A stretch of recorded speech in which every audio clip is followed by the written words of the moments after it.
Hello प्यारे बच्चों, आज मैं आप लोगों को क्लास 4 का साइंस में पार्ट 4 पढ़ाऊंगी। ठीक है, क्लास 4 का साइंस पार्ट 4 आज मैं आप लोगों को पढ़ाऊंगी, जिसका पहला टॉपिक है भोजन किन्हीं अनुकूलन। ठीक है, पहला टॉपिक क्या है? भोजन किन्हीं अनुकूलन। जंतु पौधे और अन्य जंतुओं का मांस खाते हैं। भोजन प्राप्ति के लिए विभिन्न जंतु अपने में कुछ विशेषताएं विकसित कर लेते हैं। जंतुओं को भोजन के आधार पर निम्न 4 श्रेणियों में बांटा जा सकता है। जंतु होते हैं पौधों को भी और अन्य जंतुओं के मांस को भी खाते हैं। ठीक है, तो जो जीव जंतु होते हैं हम देखते हैं कुछ मांस भी खाते हैं और कुछ क्या खाते हैं? पेड़ पौधे, घास फूस जो भी होता है वो खाते हैं। तो भोजन प्राप्ति के लिए जो विभिन्न जंतु अपने में कुछ विशेषताएं विकसित कर लेते हैं। ठीक है, और इन्हीं भोजन के आधार पर ही हम इन्हें कितनी श्रेणियों में बांटे हैं? 4 श्रेणियों में बांटा गया है। पहला है शाकाहारी जंतु। ठीक है, पहला क्या है? शाकाहारी जंतु। गाय, भैंस, घोड़ा, बकरी, जिराफ, जेब्रा आदि पौधे खाने वाले अर्थात शाकाहारी जंतु हैं। घास तथा पत्तियां खाने के लिए इनके तेज काटने के दांत और मजबूत पीसने चबाने के दांत होते हैं। जिराफ की लंबी गर्दन वृक्ष की ऊंची शाखाओं से पत्तियां तोड़कर खाने में सहायक होती हैं। शाकाहारी जंतु किसे कहते हैं? शाकाहारी जंतु जो जीव जंतु केवल पेड़ पौधे, घास, पत्तियां खाते हैं उन्हें हम क्या कहते हैं? शाकाहारी जंतु कहते हैं। जैसे गाय है, भैंस है, घोड़ा है, बकरी सब क्या खाते हैं? पेड़ पौधे को ही खाते हैं। घास पत्तियां जो होती हैं यही सभी लोग खाते हैं। ठीक है, ऐसे जंतुओं को हम क्या कहते हैं? शाकाहारी जंतु कहते हैं।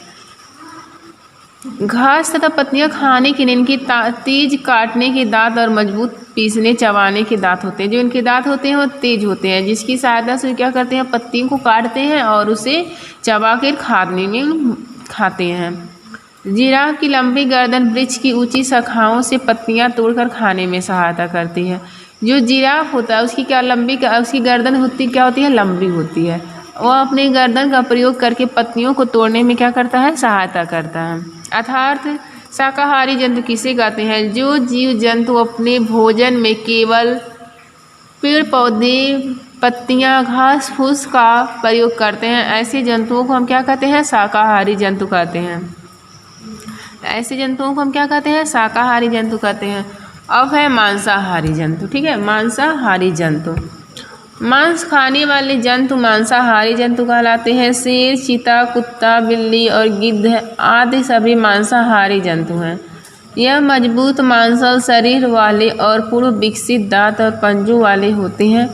इनके पंजे और दांत शिकार को पकड़कर खाने में सहायक होते हैं। गरुड़, गिद्ध और पेंगुइन मांसाहारी पशु होते हैं। मतलब मांस खाने वाले जंतु, जो जीव जंतु केवल मांस खाते हैं उन्हें हम क्या कहते हैं? मांसाहारी जंतु कहते हैं। जैसे चीता हुआ, कुत्ता हुआ, बिल्ली हुआ, गिद्ध हुआ, शेर हुआ, सब क्या कहते हैं? मांस खाते हैं। तो ऐसे जंतुओं को हम क्या कहते हैं? मांसाहारी जंतु कहते हैं। ये मजबूत मांसल शरीर वाले और पूर्ण विकसित दांत और पंजों वाले होते हैं। जो इस प्रकार के जानवर होते हैं, जंतु होते हैं, उनके जो दांत होते हैं पूर्ण रूप से विकसित होते हैं और जो पंजों वाले होते हैं, इनके पंजे और दांत शिकार को पकड़कर खाने में सहायता करते हैं। जो इनके पंजे और दांत होते हैं वो क्या करते हैं? भोजन को पकड़ने में सहायता करते हैं। गरुड़, गिद्ध और पेंगुइन मांसाहारी पक्षी। जो पक्षी होती हैं, गरुड़ हुआ, गिद्ध हुआ, पेंगुइन हुआ, ये सब कैसे पक्षी हैं? मांसाहारी पक्षी हैं। अर्थात हम कह सकते हैं कि जो जीव जंतु दूसरे के मांस का प्रयोग करते हैं, जो जीव जंतु मांस खाते हैं उन्हें हम क्या कहते हैं? मांसाहारी जंतु कहते हैं। तीसरा है सर्वाहारी जंतु। सर्वाहारी जंतु किसे कहते हैं? जो जीव जंतु वो मांस भी खाते हैं और पेड़ पौधों को भी खाते हैं उन्हें हम क्या कहते हैं? सर्वाहारी जंतु कहते हैं। ठीक है, जो जीव जंतु मांस भी खाते हैं और क्या खाते हैं? पेड़ पौधों को भी अपने भोजन में लेते हैं उन्हें हम कहते हैं सर्वाहारी जंतु। जैसे भालू, कौवा, काकरोच, मनुष्य, कुत्ता आदि सर्वाहारी जंतु हैं। ये जंतु परिस्थितियों के अनुसार जो मिलता है वही खा लेते हैं।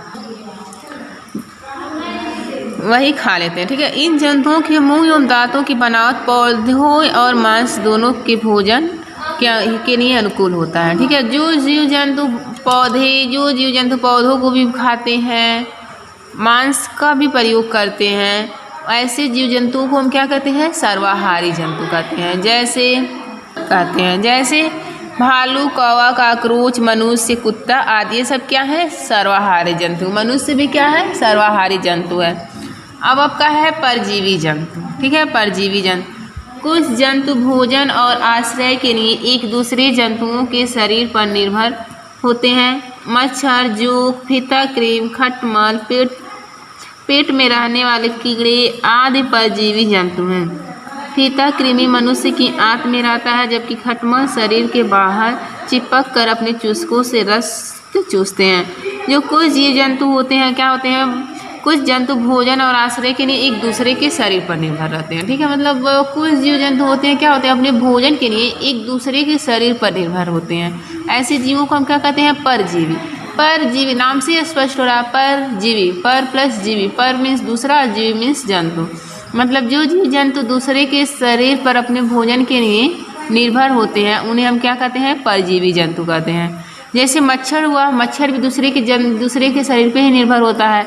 खटमल हुआ, वो भी दूसरे के पे ही निर्भर होता है। ठीक है, ऐसे जीव जंतु को हम क्या कहते हैं? परजीवी जंतु कहते हैं। जो फीताकृमि होते हैं वो मनुष्य के आंत में रहता है, और जबकि जो खटमल होते हैं वो शरीर के बाहर रहता है। और ये सब क्या करते हैं? शरीर के बाहर चिपक कर क्या करते हैं? चिपक जाते हैं और उससे अपना भोजन प्राप्त कर लेते हैं। अर्थात जो जीव जंतु दूसरे के शरीर से अपना भोजन प्राप्त करते हैं, मतलब कुछ जीव जंतु होते हैं अपने भोजन के लिए दूसरे के शरीर पर निर्भर होते हैं, ऐसे जीव जंतु को हम क्या कहते हैं? परजीवी जंतु कहते हैं।